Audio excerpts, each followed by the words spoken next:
আজকে আমরা জানব প্রধান প্রধান কয়েকটি পুষ্টি উপাদানের কাজ, অভাবজনিত কারণ ও উদ্ভিদ দেহে এর লক্ষণসমূহ।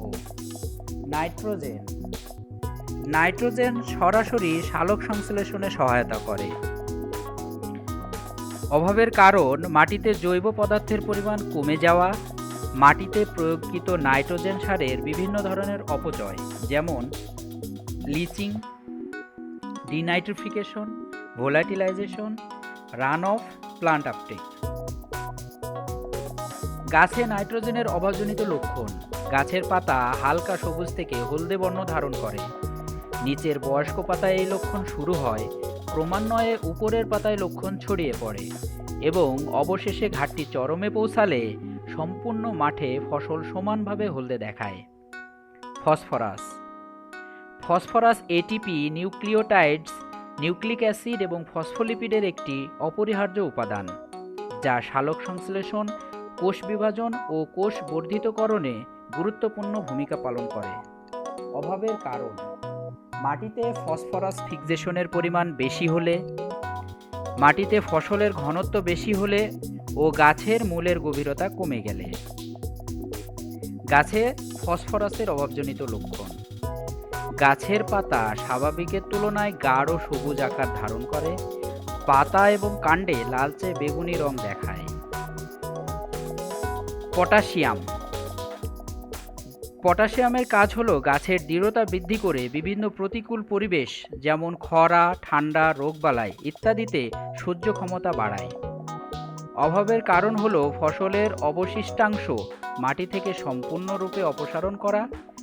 বেলে মাটিতে চুয়ানোজনিত অপচয় বেশি হলে পটাশিয়ামের অভাব দেখা যায়। গাছে পটাশিয়ামের অভাবজনিত লক্ষণ। বয়স্ক পাতার আগা ও কিনারা ঝলসে বা পুড়ে যাওয়ার মতো হয়। সালফার। সালফারের কাজ হলো, সালফার অত্যাবশ্যকীয় অ্যামাইনো অ্যাসিডের উপাদান, তাই এটি প্রোটিন সংশ্লেষণে মুখ্য ভূমিকা পালন করে। অভাবের কারণ হলো জমিতে দীর্ঘদিন সালফার জাতীয় সার ব্যবহার না করা, সব সময় পানি জমে এমন মাটিতে সাধারণত সালফার ঘাটতি দেখা যায়। গাছে সালফারের অভাবজনিত লক্ষণ। সালফারের অভাবে কচি পাতা হলদে ফ্যাকাশে বিবর্ণ রং ধারণ করে এবং ধীরে ধীরে পুরাতন পাতাও হলদে হয়ে যায়।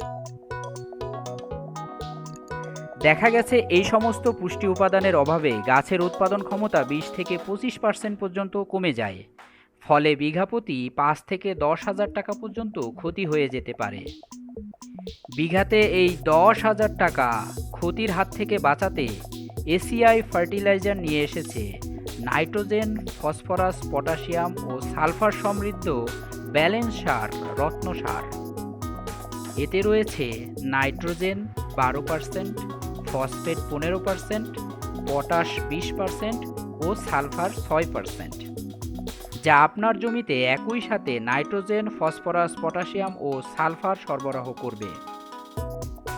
এই রত্নসার জমি তৈরির শেষ চাষে প্রয়োজন অনুযায়ী প্রতি একরে 150 থেকে 200 কেজি হারে প্রয়োগ করতে হবে, যার ফলশ্রুতিতে এই সার আপনার জমিতে মাটির গুণাগুণ ও উপকারী অণুজীবের সংখ্যা বৃদ্ধি করে পুষ্টি ভারসাম্য বজায় রাখবে।